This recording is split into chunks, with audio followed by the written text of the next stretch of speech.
Welcome to our classic higher secondary school. 10th social சயின்ஸில் நம்ம இப்போ பார்க்கக்கூடிய டாபிக் என்ன அப்படின்னா டைம் லைன். ஓகேங்களா? ஸோ இது வந்து கொஷின் நம்பர் 41 உங்களுடைய கொஷின் பேப்பரில் கேட்கக்கூடிய கொஷின்ஸ். ஈஸியாக 5 மார்க் அட்டன் பண்ணக்கூடிய கொஷின்ஸ் இது ஒன்றுங்க. சரிங்களா? ஸோ இந்த டைம் லைன் பொறுத்த வரைக்கும் நமக்கு பாருங்கள், write any 5 important events of world between 1920 to 40. இது ஒரு செட் ஆஃப் கொஷின் பேப்பருங்களா? ஸோ ஐயோ miss okay. So write any 5 important events of world between 1920 to 40. சரிங்களா? இந்த மாதிரி கொஷின் கேட்பாங்க. So another questions, right any 5 important events of India between 1910 to 30. இந்த மாதிரி ஒரு செட் ஆஃப் கொஷின் பேப்பரில் கேட்டிருக்காங்க. ஓகே.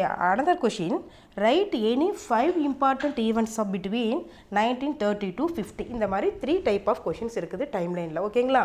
ஸோ இப்போ நம்ம வந்து எப்படி சூஸ் பண்ணலாம் அப்படின்னா, ஃபார் எக்ஸாம்பிள் நீங்கள் வேர்ல்டு பிட்வீன் டைம் கேட்டிருந்தாங்க அப்படின்னா நீங்கள் வந்து வேர்ல்டு ஈவெண்ட் ஹிஸ்டாரிக்கல் ஈவெண்ட்டு மட்டும்தாங்க எழுதணும். சரிங்களா? ஸோ இப்போ வந்து பார்த்தீங்கன்னா இந்தியன் ஹிஸ்டாரிக்கல் ஈவெண்ட்டு கேட்டிருக்காங்க அப்படின்னா இந்தியன் ஹிஸ்டாரிக்கல் ஈவெண்ட்டு தான் எழுதணும். சரிங்களா? ஸோ இப்போ இது ரெண்டும் இல்லாத பட்சத்தில் ரைட் எனி 5 இம்பார்ட்டண்ட் ஈவெண்ட்ஸ் கேட்டிருக்காங்க அப்படின்னா நம்ம எது சூஸ் பண்ணலாம் அப்படிங்கிற ஒரு ஆசிலேஷன் இருக்கும் இல்லைங்களா? ஸோ அப்போ அது எப்படி நம்ம எழுதலாம் அப்படிங்கிறத நான் சொல்கிறேங்க, ஈஸியாக 5 மார்க்ஸ் ஸ்கோர் பண்ணுறதுக்கு. சரிங்களா?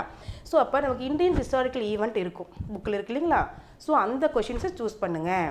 ஏன் அப்படின்னா நமக்கு அந்த கொஷின்ஸு ஷார்ட் ஆன்சரில் படிச்சிருக்கிறோம், ஹிஸ்ட்ரியில் 5 மார்க் கொஷின்ஸில் படிச்சிருக்கோம். ஸோ அந்த பிளேசஸ் ரிப்பீட்டடாக வரதுனால நம்ம வந்து ஈஸியாக அட்டன் பண்ணலாம் அந்த 5 ஈவெண்ட். ஓகேங்களா? இப்போது இந்த இயர் கொடுத்துருக்கு இல்லைங்களா? ஸோ இதெல்லாம் பார்த்தீங்கன்னா ப்ரீவியஸ் இயர் கொஷின்ஸ் கேட்டிருக்காங்க. சரிங்களா? ஃபார் எக்ஸாம்பிள் 1910 to 30ல் ஏப்ரல் 2023 ஜூலை 2025ல் கேட்டிருக்காங்க கொஷின்ஸு இந்த இயர். நெக்ஸ்ட்டு 1910 to 40ல் ஏப்ரல் 2025 இயர் கேட்டிருக்காங்க. Next 1930 to 50 June 2022, 23, 24 set of question பேப்பரில் கேட்டிருக்காங்க. அப்போ ரிப்பீட்டடாக அது கேட்டிருக்காங்க. ஓகேங்களா? So another question 1920 to 40. So March 2022, 24 set of question பேப்பரில் கேட்டிருக்காங்க. ஓகேங்களா? இப்போது நமக்கு டெக்ஸ்ட் புக்கில் இந்த டைமிங் கொடுத்துருக்காங்க. சரிங்களா? ஸோ 1900லேருந்து 1950 வரைக்கும் கொடுத்துருக்காங்க.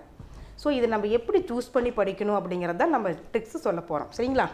இப்போ ஃபார் எக்ஸாம்பிள் 1905 அப்படிங்கும்பொழுது 2 இன்சிடென்ட் கொடுத்துருக்காங்க. சரிங்களா? அப்போது நீங்கள் 1 இன்சிடென்ட் தான் சூஸ் பண்ணணும் எக்ஸாமில். ஓகே. அப்போ 2 இன்சிடென்ட் எழுதுனா அப்போ 2 மார்க் கிடைக்குமா? கிடைக்காது. சரிங்களா? அதாவது 1 இயருக்கு 2 இன்சிடென்ட் இருந்தால் 1 இன்சிடென்ட் மட்டும் தான் நீங்கள் சூஸ் பண்ணிக்கணும். ஓகேங்களா? ஸோ அதே போல் 1906ல் சுதேசி சீல் navigation company was started. So 1916ல் home rule league or Lucknow pact. அப்போ உங்களுக்கு எது இது ஈஸியாக நம்ம ஸ்பெல்லிங் மிஸ்டேக் இல்லாமல் எழுதலாம்னு பார்த்தீங்கன்னா லக்னோ பேக்டை சூஸ் பண்ணிக்கலாம். ஸோ உங்களுக்கு ஸ்பெல்லிங் மிஸ்டேக் வரலன்னா நீங்கள் எதிராக சூஸ் பண்ணிக்கலாங்க. ஓகேங்களா? ஸோ நெக்ஸ்ட்டு 1917ல் சாம்ரான் சத்தியாகிரகா, 1918ல் கேதா சத்தியாகிரகா. ஸோ இது எல்லாமே பார்த்தீங்கன்னா நமக்கு வந்து 8th 9th லெசனில் ரிப்பீட்டடாக கேட்கக்கூடிய கொஷின்ஸ் தான் வருதுங்களா?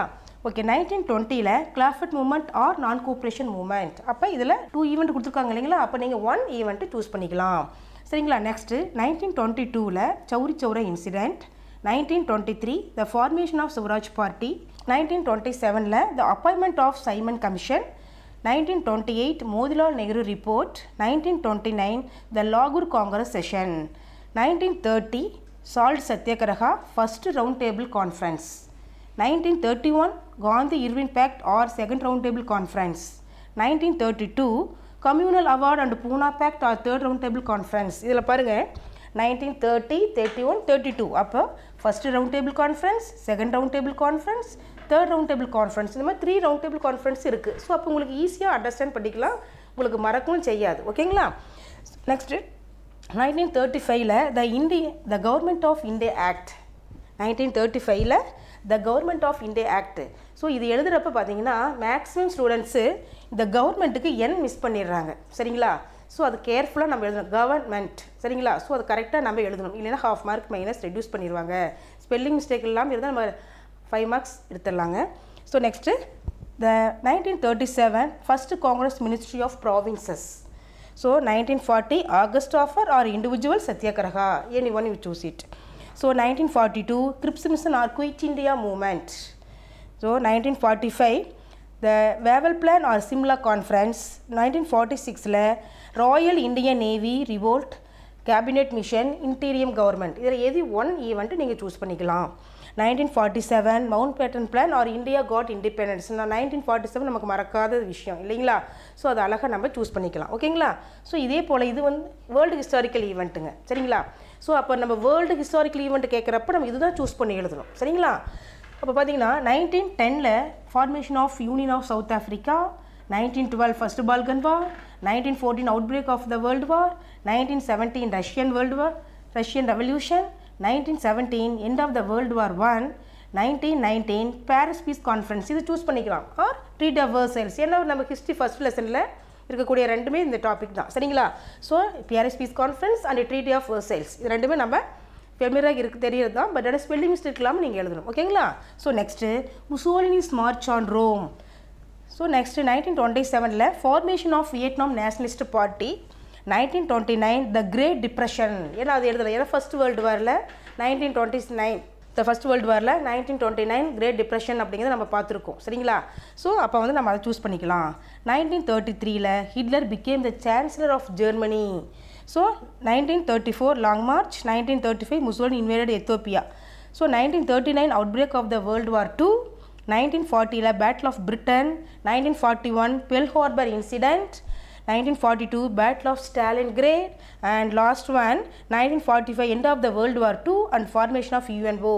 ஸோ இப்போது நம்ம வேர்ல்டு ஹிஸ்டாரிக்கல் ஈவெண்ட்டில் நமக்கு என்ன ஃபெமிலியராக எழுதலாம், இதெல்லாம் ஈஸியாக இருக்குன்னு பார்த்தீங்கன்னா first world war, outbreak of the first world war 1914 and end of the World War 1918 and Paris Peace Conference 1919, 1939 Second World War started, 1945 second world war ended. ஓகேங்களா? இதில் ஃபெமிலியராக நமக்கு தெரியக்கூடியதை கொஷின் ஆன்சர் நம்ம படிச்சிருக்கோம். ஸோ அதனால் நம்ம இதை சூஸ் பண்ணிக்கலாம். சரிங்களா?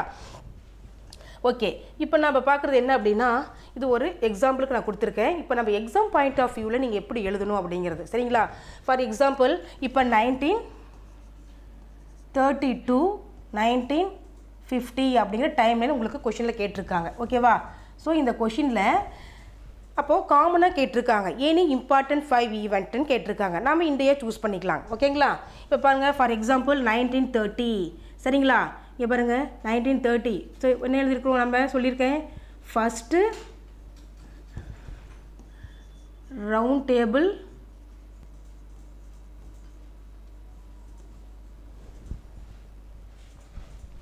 ஆக்சுவலாக இப்போ 1930 to 50 நம்ம சூஸ் பண்ணியிருக்கிறோம் இல்லைங்களா? ஃபஸ்ட்டு எடுத்து நம்ம என்ன பண்ணுறோம் அப்படின்னா கொஷின் நம்பர் போடணுங்க. Question number 41. சரிங்களா? இது மறந்துடாதீங்க. மேக்ஸிமம் ஸ்டூடெண்ட்ஸ் கொஷின் நம்பர் போடுறதில்ல. சரிங்களா? கொஷின் நம்பர் போட்டுக்கிறோம். சரிங்களா? ஸோ இந்த பாக்ஸை வந்து நம்ம ஸ்கேல் எடுத்து நம்ம அழகாக நீட்டாக போட்டுக்கிறோம். சரிங்களா? ஸோ இப்போது நம்ம கொஷின் என்ன கேட்டிருக்காங்க, 1930 to 1915 கேட்டிருக்காங்க. சரிங்களா? ஸோ இப்போது 1930 அப்படின்னு நம்ம போட்டுக்கிறோம். சரியா? பாக்ஸ் போட்டுக்கிறோம். ஃபஸ்ட்டு லைன் வந்து நம்ம லாங் லைனை யூஸ் பண்ணிக்கிறோம். ஓகேங்களா?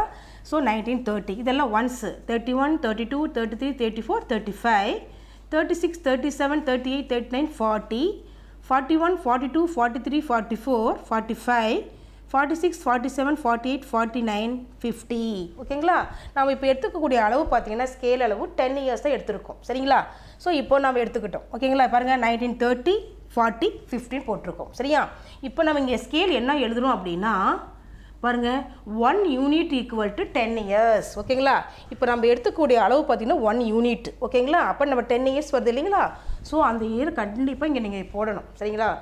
ஒவ்வொரு எக்ஸாம்லேயுமே நமக்கு டைம் லைன் எழுதுகிறப்ப நீங்கள் அந்த மறந்துடாதீங்க. சரிங்களா? அது கண்டிப்பாக அதை யூஸ் பண்ணணும். சரிங்களா? இப்போ நெக்ஸ்ட் ஒன் இப்போ நம்ம எனி 5 இம்பார்ட்டன்ட் தான் கேட்டிருக்காங்க. அப்போ நம்ம ஈஸியாக நம்ம சொன்ன மாதிரி பாருங்கள் 1930 the first round table conference, second one the second round table conference,